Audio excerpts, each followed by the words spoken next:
Hi everyone, my name is Christy Hoskinson and I'm so excited to bring to you part 2 of a 3-part resilience series that I am doing for the Gulf Coast Community Foundation. Again, my name is Christy Hoskinson. I work at FCCI Insurance Group in the area of customer experience.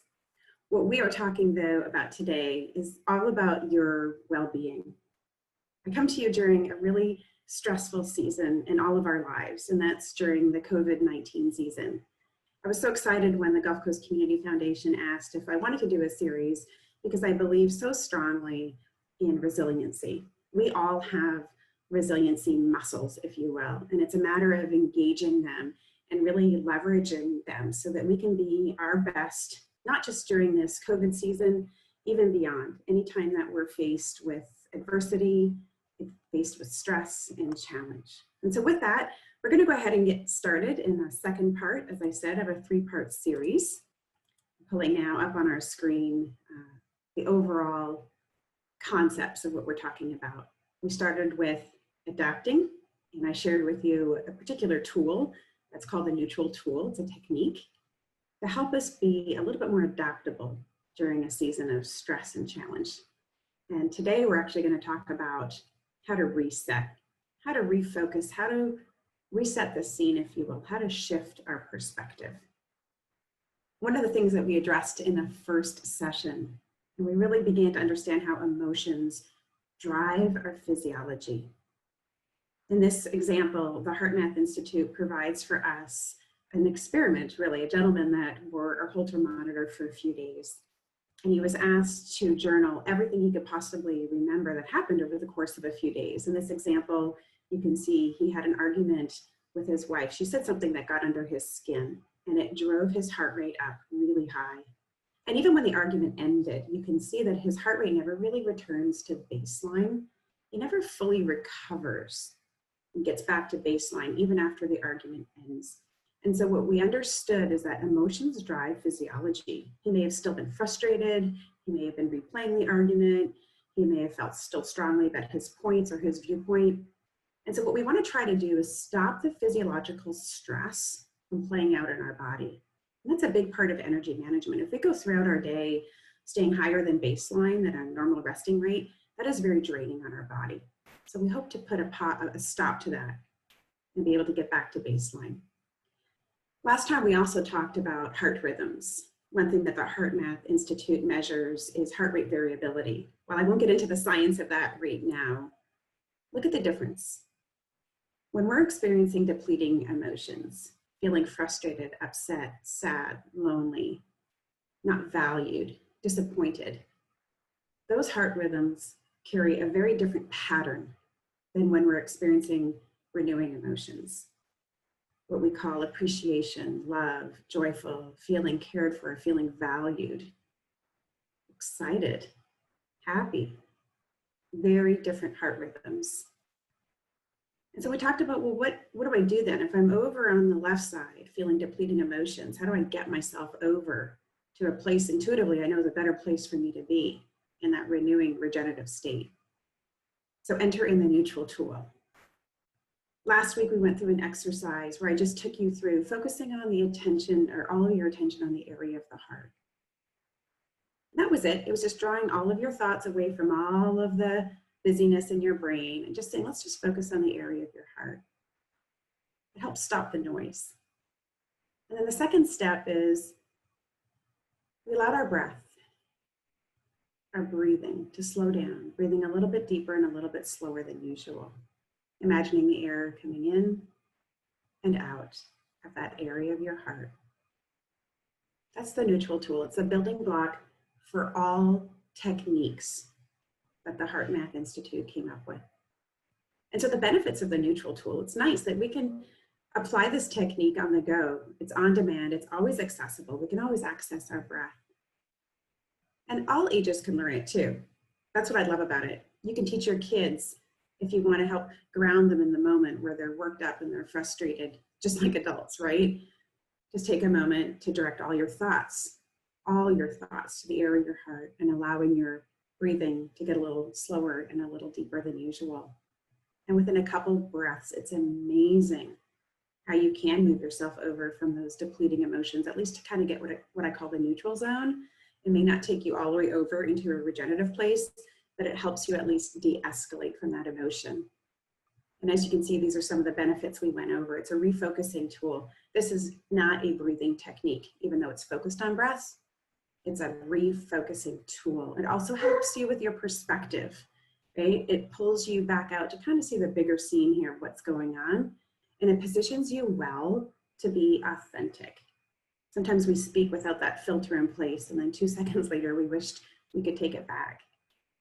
It helps you to be authentic and really say what you want to say in an authentic way. And it helps with energy management, right? Remember that first diagram where the heart rate was still very elevated after the argument ended? It helps us bring us back to baseline. It helps us with our overall energy renewing as opposed to energy depletion. And so let's get into some of the things we're going to talk about today in terms of resetting. What zone do I want to be in during this season? We're going to talk about that. How do I flip the scene? How do I shift my perspective? And what boundaries should I be putting in place? And not just during the COVID season, but beyond. This particular diagram I saw come up, I think it was on LinkedIn. And the reason I was really drawn to it is because it uses the word shift. And I love this word because we have the ability to be able to shift in our thinking. You can see on the left-hand side, all of the worrisome thoughts, which are very natural, very human. There's no shame in having thought or still thinking any of these thoughts. At the same time, for our own self-care, for our own energy management, for our own stress levels, I was reminded that we can be in control, which is what I highlighted here at the bottom. We can be in control of our actions during this season. The moment we gain that strong, what we call locus of control, that really helps us then begin to learn and to grow through this challenging season. And that brings me to this next diagram, which I really, really like as well. This came up, I think, on LinkedIn. I Googled it. I'm sorry, I don't have the sourcing for it. A lot of people are sharing it and I love it. So who do I want to be? What zone do I want to be in during this COVID season? Of course, we can all stay in the fear zone. I think if we're being honest and we're human, we've been in the fear zone and maybe we still are, and there's no shame in that. There's no shame in feeling scared or fearful. For a lot of people, a lot of triggers are surfacing during this season, and that's really difficult, and it's real, and it's okay to feel scared and fearful. There's another zone that we can choose to be in, and that's called the learning zone. I particularly like the second one from the top, right? I can stop consuming what hurts me, right? What doesn't serve me well, whether that's food, the news and the media, or anything in between. I can learn from this, and I can stop consuming those things that don't serve me well. There's a host of things in the learning zone that I really like. I'll keep going. In the growth zone, and think about it, there's an opportunity, if we so choose, to grow from this experience. I particularly like the one from the second bottom, which is the second one from the bottom. I look for a way to adapt. I look for a way to adapt. And that to me is shrouded with resiliency. When we talked about resiliency last week, we talked about this ability to be able to recover and bounce back and adapt in the face of adversity, stress, and challenge. And to me, that's a growth mindset. And we have to be intentional about that. We don't just land in this growth zone like, it just happened, right? We have to choose to enter into it. I also know that this diagram applies for any season in our life. I've been through very difficult seasons in my life, and I'm sure you have as well. And so we can apply this, what zone do I want to be in, fear, learning, or growth, to any season that we have been through or going through or will go through. And I also want to say there's no necessarily right zone to be in. You can see the benefits that come certainly from the learning zone and the growth zone. But as I said earlier, there's no shame in saying I'm camping out in the fear zone because right now that's what I'm feeling. However, we know that staying in the fear zone, in this fight or flight, constant stress zone, is not healthy for us. And so to the degree we can apply some techniques to help us make that shift is what I'm so excited to now impart with you today. There's a technique called Freezeframe. I find it to be one of the most beneficial techniques that HeartMath teaches. And it's this question that we ask ourselves. what would be, or what could be a more effective attitude, action, or solution? Even just to move the needle a little bit in our thinking, sometimes can make a big difference in terms of how we feel. Let me say that again. Sometimes if we can move the needle just a little bit in our thinking, it can make a big difference ultimately in how we feel. And that's not easy. Think about it. When you're in deep stress, a place of fear, scared, you're anxious, it's not like, oh, I'm ready to grow from this now, right? Or, oh, I'm learning. It's not that easy. So here's a technique I'm going to share with you now to help maybe get you there, moving the needle just a little bit. It starts with the neutral tool, which is why we started with that last week. In just a moment, we're going to do this exercise together, and I'm going to cue you through it.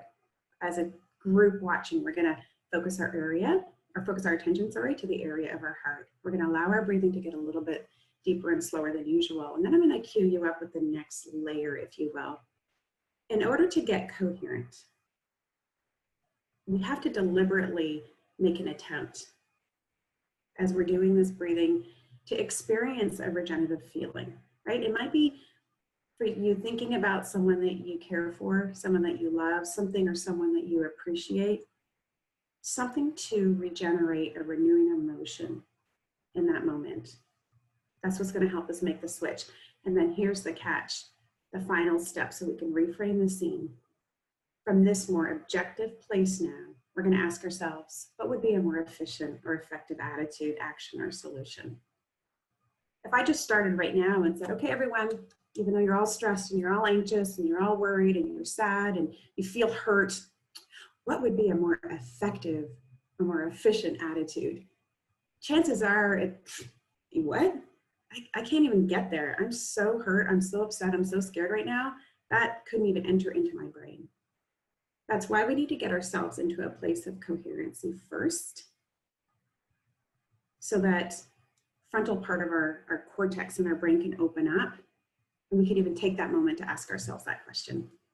And so what I'm going to do now, I'm going to just close the PowerPoint. Let's all do this exercise together. So everyone, I encourage you now, wherever you are, just take a moment to take all your thoughts, drown out all the noise, and place all your attention to the area of your heart. And as you focus on the area of your heart, imagine your breath going in and out of that area of your heart, allowing your breathing to get a little deeper and a little slower than usual.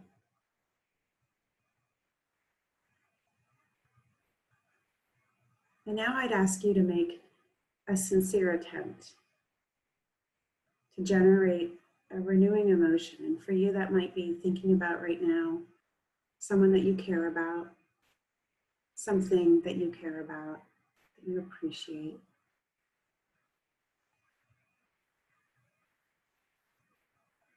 And from this objective, from this coherent place, ask yourself, what would be a more effective or efficient attitude, action, or solution to any challenge that you're facing right now? And just see what shows up. I'm going to make some assumptions that this is the first time for many even going through such a technique. And so you may go, nothing's coming up, Christy, and that's okay. I've shared this technique with many, and even the first time we do it in a workshop setting, it's not like we have this epiphany in the first time we do it. But what I do know, and I will share from personal experience, is that this particular exercise can even be done on the fly. And it's amazing in that moment how just a thought even comes to your mind to say, you know, I can see this differently, or I'm going to choose to see this from a different perspective, maybe even the perspective of the person that you're speaking to. I wish I could spend more time on this, but I do want to get into boundaries. So let's just park this for now. Freeze frame technique helps you shift the perspective, reset the scene, ultimately to take care of you, right? So the stress can stop playing out in our body. Let's transition to boundaries and then we'll wrap up. I love this definition of boundaries. So important this season right now to be placing those boundaries. Otherwise, everything just starts blending together and it becomes very chaotic. A boundary is any limit I need to honor that enables me to love or work with you without resentment and with integrity. David Gruder. With that, let's talk about boundary basics. When I'm talking about boundaries, I come at it from a very simple perspective. To me, it's an energy management strategy, right? It's about making sure we try to stay at baseline, right? Not fight or flight, but baseline, a nice comfortable heart rate. So we're not depleting our energy throughout the day. We are energy systems. We have to start looking at ourselves like that. We expend and we renew all day long. Things happen to us that fill our tank. Things happen to us that drain us. And so in order to remain healthy and resilient, we need to be aware of how we're managing our energy. So where do we set boundaries? We set boundaries with others, with ourselves, and with our environment. Let's talk about boundaries with others. Think about it. We have relationships that are either draining to us, they're renewing, or they're neutral. They don't necessarily give you energy, they don't drain your energy, they're just kind of people in your life that are there. Who do we have relationships with? Obviously our spouse, our children, parents, siblings, friends, acquaintances, neighbors, boss, this list can go on and on. And so the exercise is a thinking exercise now. Just pause and think about your people energy inventory. With whom do you need to adhere healthier boundaries? If there are people in your life right now that after you talk to them, after you communicate with them, whether it's text, email, verbally, in person, that are absolutely draining to you, you leave those conversations, those communications, feeling like your battery just went to a very depleted level, how can you reset that relationship, put some boundaries in place? You might still need to communicate with them, right? It's not like you can eliminate people necessarily from your life, but some people you can. So what boundaries that you need to be putting in place to ultimately create some self-care for you and help you regulate your energy better? We could have a whole discussion on this. I'm going to move on, but that's the thinking exercise as we think about people energy inventory. There are people in your life that renew you and others that deplete you. So what boundaries might you want to be putting in place to adhere healthy relationships and to ultimately take care of you? The next thing is boundary with ourselves, right? This is all about your self-care. What boundaries are you putting in place with regards to commitments? Maybe right now you're not overcommitted because a lot of things are shut down.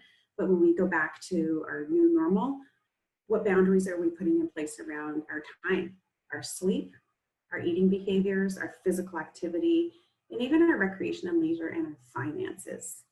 So same thing, this is an exercise just to pause and think about your commitments.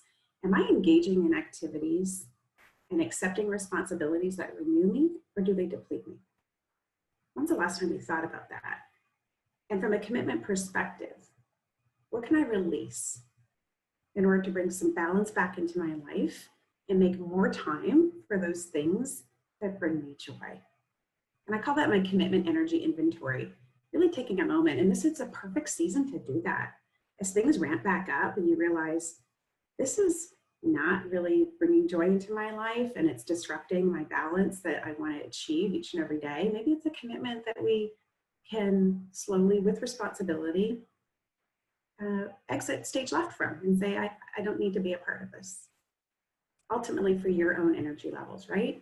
And lastly, boundaries in our environment. When we think about technology, and that's what I want to think about: emailing, calling, texting, tweeting, liking, pinning, surfing, posting, poking, friending, learning, gaming, etc. Oh my gosh, right? It's overload. And now we're working from home and our accessibility to our technology that draws us into work. Whew. Let's do an inventory. Is technology serving me well, or is it adding an unnecessary drain to my day?